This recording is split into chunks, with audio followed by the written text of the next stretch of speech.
course you think I should follow? The old man smiled and looked at him. He said, follow the course of humanity.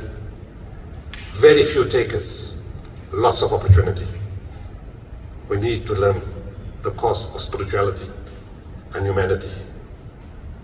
So let's go to what happened in Philippines. It's about giving people hope. We walk into the island. We don't follow the media. The media follows us. Everybody went to Tacloban. The whole world's media went. We said we're not going there. We're going where people need us the most. We went to Palompon. And as we got there, the mayor meets our team. He said, you're the first team in the world. Africa. You're the first team in the world that has come to Palompon Island in the Philippines. Who says we don't have capability? And as we walked in, the entire island was silent. And I'm wondering, how can the island be silent? Yes, earthquakes happen, typhoons happen, tsunamis happen, but there's noise, there's movement and activity. The entire island was paralyzed because the main and the only hospital of the island was going to shut down. Where do you deliver the baby? Who sees to the children? Where do you get operations? How do you sit emergencies? They had a valid point. They were totally broken. We put our teams to work. In less than 72 hours, we repaired 1,000 square meters of the roof, fixed the windows, the doors, the medical equipment, and put that entire hospital back to function in less than 72 hours. The entire island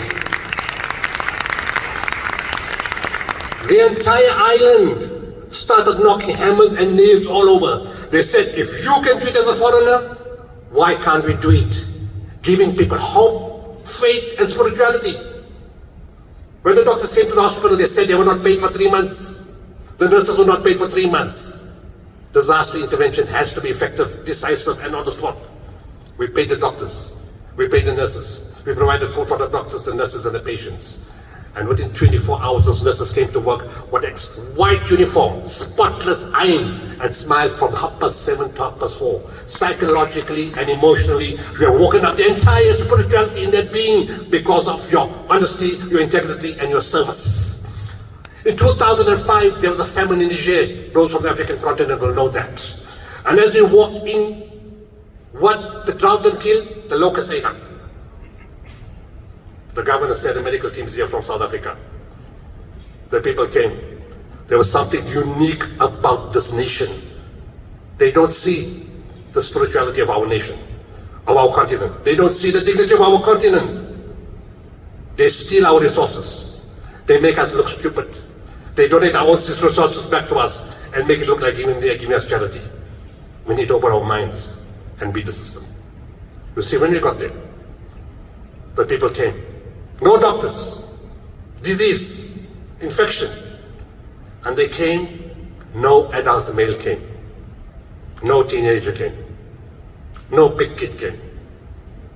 Only small kids came, 5 and under. The mother that brought the child didn't ask for help. I couldn't understand this. How is this possible? We here, why don't you want help?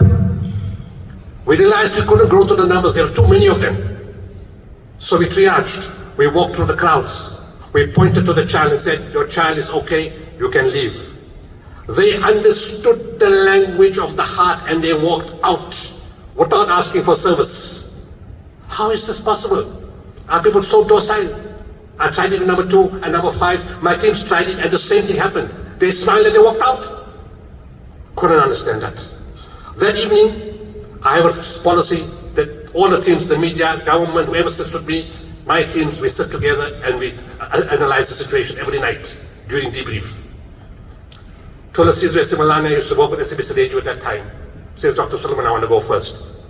In the village of Tilaberi, when I went across, 3 to 5 children were dying a day in Niger because of starvation and drought and famine. I said, stop. You just answered my question. He said, what do you mean? No adult male came. No teenager came. No big kid came. No mother took help. The people walked out of the queue. You know why? They made the ultimate sacrifice. They knew that their child may only die in 7 days. Their child will not die today. Today, my neighbor's child is going to die. So today, I'll make the sacrifice and I won't let my kid be seen. In 7 days, my child may be dead, but today, my child is alive. While we talk about technology, markets, shares, growth, development, have we forgotten those people? The people of real faith who are dependent on us to hold their hand and bring them up. When we gave food passes in the stadium, it ran out. And they walked in the queue. They didn't fight. They didn't burn. They didn't shout. They just put their head down and they walked out. And those people who received, what did they do? They shared. They stopped. My brother, my sister, bring your bowl. Let me put it for you in the bowl and let's share. How much are we in the wealthy market ready to share? Or we just want to make and make and make without sharing? You see, we have a teaching. What you don't spend is not yours. So I give 2 billion to each of you today. You're going to be very, very happy. I'm going to ask you one question. How many lifetimes are you going to live to spend that money? You want to taste the joy of spirituality and uplifting your soul? Try sharing. I'm not saying you don't share. I'm giving a general principle about holding each other's hands and standing up. I'm going to finish off to say where my teachings come from.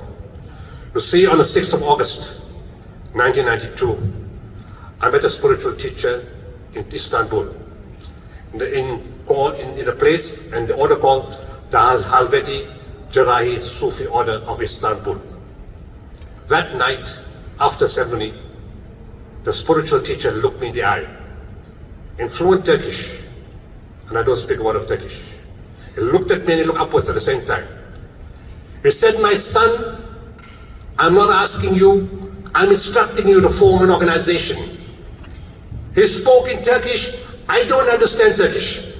I understood every word that he said in Turkish that night. That is the power of spirituality. He gave the name. When the spiritual teacher gives the name, there's power in the name. The name will be Waqful Waqifin. Translated, gift of the givers. You will serve all people, of all races, all religions, all colors, all classes, all cultures, of any geographical location and of any political affiliation, but you will serve them unconditionally. You will expect nothing in return, not even a thank you. This is an instruction for you for the rest of your life. I was 30 years old. Serve people with love, kindness, compassion, and mercy.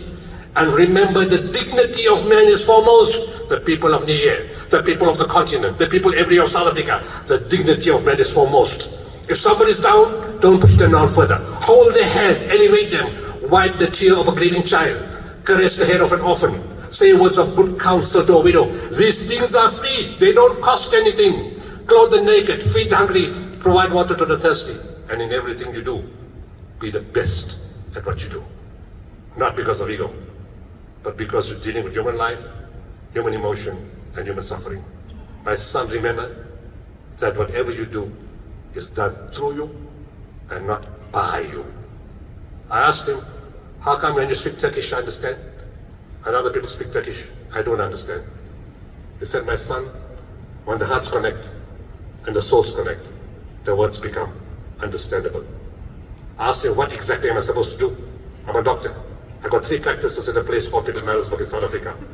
He told me one line, you will know. For 32 years, I do know what to do, what not to touch, what to touch. Ladies and gentlemen, congratulations to all the awardees, to CNBC, to Rakesh, to family, everybody involved here. Thank you very much. 4 important qualities to remember, to fix our country, to fix our world, and to fix humanity. Spirituality, morality, values, and ethics in our lives, in our businesses, in our government, in our society. Thank you very much.